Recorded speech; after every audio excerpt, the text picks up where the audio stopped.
ऐसा नहीं कि भाई ऊपर से थोप दिया कि नहीं इस बार आपको नालियां बनाना है, आपको जरूरत है कि नहीं जरूरत है कि नालियां बना दो। आदिवासी को खत्म करने के लिए उसका जमीन खत्म करो, उसका जंगल खत्म करो, उसकी भाषा खत्म करो, उसकी संस्कृति खत्म करो, उसकी रूढ़िवादी परंपरा को खत्म करो। आपका जमीन है, आपको पता नहीं होगा, लेकिन वो बिक के खत्म हो जाएगा और जमीन पर आप जोत रहे हैं लेकिन कागज किसी और का रहता है।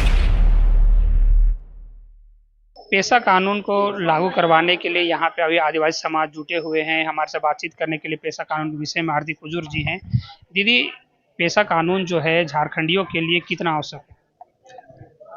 ये पेशा कानून 5th शेड्यूल एरिया के लिए बना ही है, जिसमें कहा भी गया है कि जो शेड्यूल क्षेत्र है, 5th शेड्यूल क्षेत्र है, उस क्षेत्र के स्थानीय स्वशासन को मजबूत करने और जो जन संसाधन है, आदिवासी क्षेत्रों में जो संसाधन है, उस संसाधन प्रचुर मात्रा में उस संसाधन का उपयोग और अपने रूढ़ी व्यवस्था परंपरा, अपने रीति रिवाज को संरक्षित करते हुए सशक्त करने के लिए ही ये पेशा अधिनियम लागू हुआ बना था। और बनने के साथ साथ जो 1996 में उसके बाद ये कहा गया था कि सब स्टेट अपने अपने राज्यों में इसको लागू करेंगे, लेकिन अभी नियमावली जो बना के जो यहाँ पर लागू नहीं, तो ये आदिवासियों के लिए ही बना है, उनके डेवलपमेंट के लिए, उनके रूढ़ी व्यवस्था को मजबूत करने के लिए, उनकी संस्कृति को, उनकी परंपरा को, और जो उनका जो नेचुरल जो है प्राकृतिक संसाधन है, जल जंगल जमीन है, उन संसाधनों को अपने समुदाय को सशक्त करने के लिए, उसका इस्तेमाल करने के लिए, जिसमें कि कह दे आपकी वह सत्ता का विकेंद्रीकरण भी इसको कह सकते हैं, ताकि गांव गणराज्य का जो सपना है वो मजबूत हो जाए।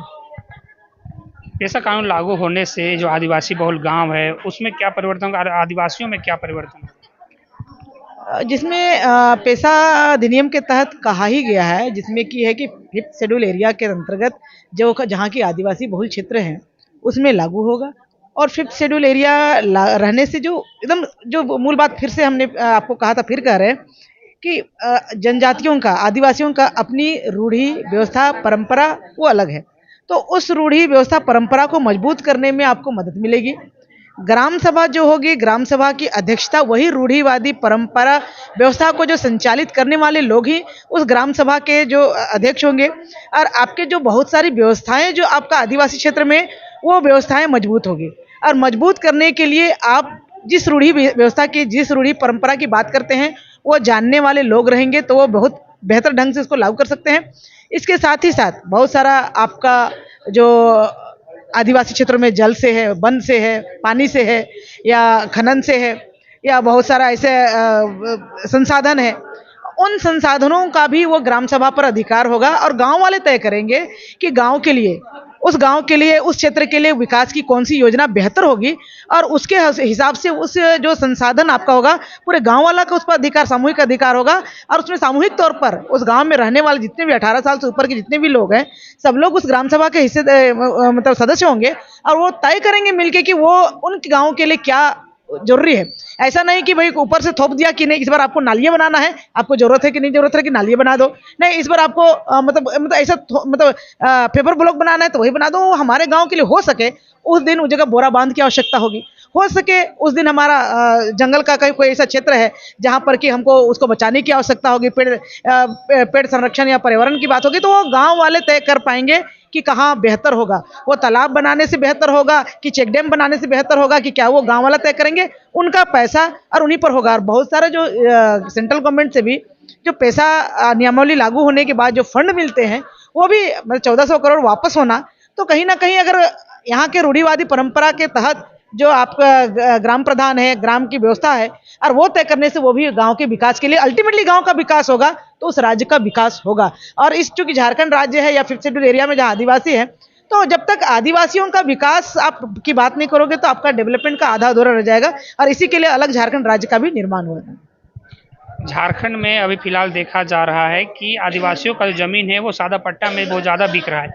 क्या पेशा कानून लागू होने से ये सब में कुछ रोकथाम होगा? इसको एक बात ये तो है कि बहुत सारा जमीन आदिवासियों का, जबकि नियमता का तो सीएनटी एक्ट के तहत में कि जब भी आप आदिवासियों का जमीन आदिवासी ही ले सकता है, वो भी उस थाना अंतर्गत, और उसके साथ साथ उसका परमिशन, उसका मोटेशन, वो सारी प्रोसेस है। बावजूद बहुत धड़ल्ले से आप कहीं भी चले जाओ, सब आदिवासी क्षेत्र है। शहर में तो हुआ ही हुआ, अब शहर के जो चारों ओर रिंग रोड के अंदर और रिंग रोड से जो मतलब लगभग 2-3 किलोमीटर के दायरे में चले जाएंगे, बहुत सारा ऐसा आदिवासी जो जमीन है वो सादा पट्टा में आपका सब चला जा रहा है। बहुत 2 मंजिला 3 मंजिला मकान व्यापारिक ये संस्थान ये सारे बन रहे हैं, तो ग्राम सभा को तो ये कहा ही गया है कि गांव का रूढ़िवादी परंपरा, व्यवस्था, संस्कृति और उनका जो जिसमें जमीन भी एक जुड़ा हुआ है उसको व्यवस्थित करने का अधिकार है। और ये एक नियम भी है सीएनटी में कि आप अगर कोई भी जमीन खरीद रहा है तो वो ग्राम सभा को या फिर उस मियादी जो है, पहले तो होता था कि नगाड़ा बजा के मियादी करवाने का और जानकारी होता था कि भाई ये फलाना आदमी फलाना खाता का फलाना जमीन को ले रहा है, और वो नहीं तो वो नोटिस भी ग्राम सभा में वो होता था। लेकिन अब वो सारे को मतलब खत्म करके एक षड्यंत्र के तहत में चुपचाप करके कौन किसका ले रहा है, मतलब आपका जमीन है, आपको पता नहीं होगा, लेकिन वो बिक के खत्म हो जाएगा और जमीन पर आप जोत रहे हैं लेकिन कागज किसी और का रहता है। तो ये एक षड्यंत्र चल रहा है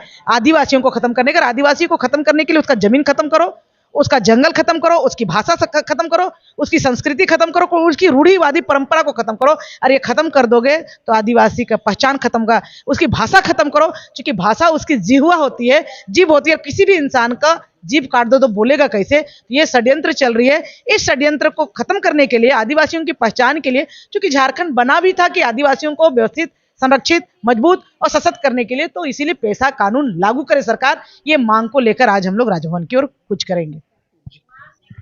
पेशा कानून एक तरीके से सत्ता का विकेंद्रीकरण है और इसी को लेकर लगातार आदिवासी समाज जो है वो झारखंड में पेशा कानून लागू करने की मांग कर रहा है और लगातार इसका मुद्दा झारखंड में बना हुआ है, लगातार उठ रहा है। ये आदिवासियों की हक की और अधिकार की बात है और इसको लागू करने के लिए लगातार आदिवासी समाज जो है वो अपना हक और अधिकार की बात कर रहा है। अब देखना ये होगा कि कब तक राज्य सरकार इसको लागू करती है और क्या कुछ होता है। हम आपको अपडेट देते रहेंगे, आप बने रहिए हमारे साथ और देखते रहिए झारखंड एक्सप्रेस 24।